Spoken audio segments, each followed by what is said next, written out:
kireze umukobwa wacu mwiza uraho umutako utatse neza, uraho isi itarusha isiga, uraho umuco w'imanzi, isi itarusha isi inyange izirusha kwera, izo bikeye kandi idahana. Mwana wacu rero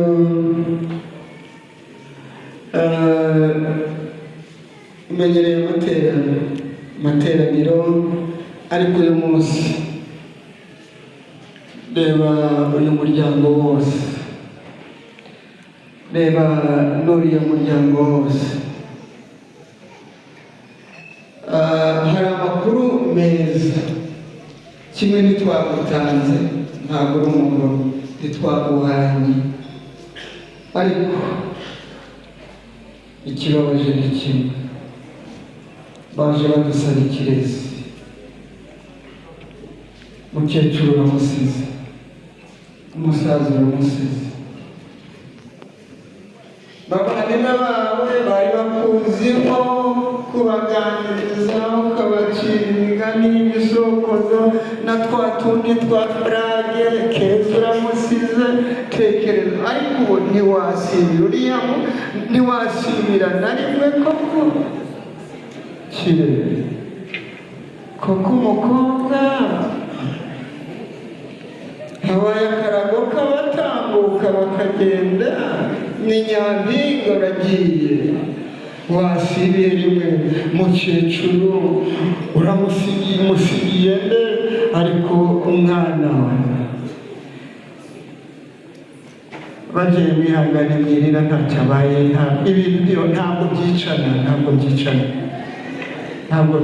ntacyo ari muhumure. kurongorwa ntawe byishe.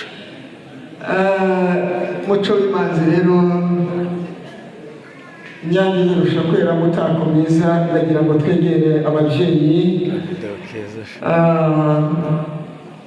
tugushimire.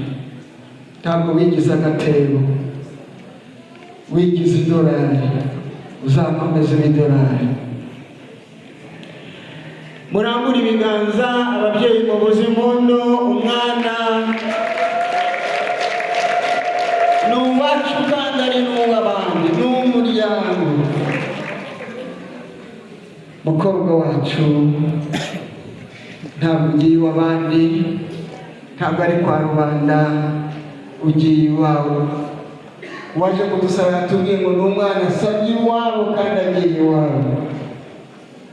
Uzababera urwunguko, usiga umwana mu muryango iwanyu, ariko hari ibyanteye ubwenge.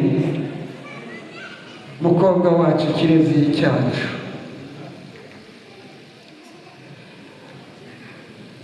humura. Twasanze atari ukwibesha, ntabwo twibesha. Uriya muryango ni imfura, ubufura n'ubutore. Ikinyabupfura ufite, nugera muri uriya muryango nusanga hari abagoranye, uzabagorore. Ntuzabe nka ba bandi ngo wagiye buryasaze ngo azimira nzima. Oya, turashaka kudata inganzo yacu.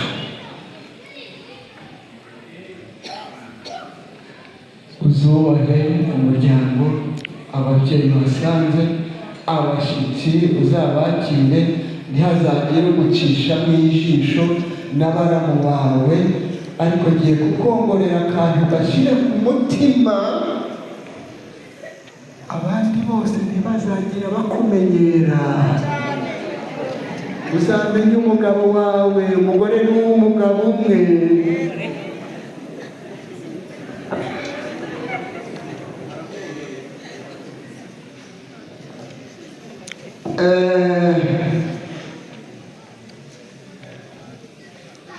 Biranga niho ndeba niho ubwirwa Jean Paul, wakagombye kuba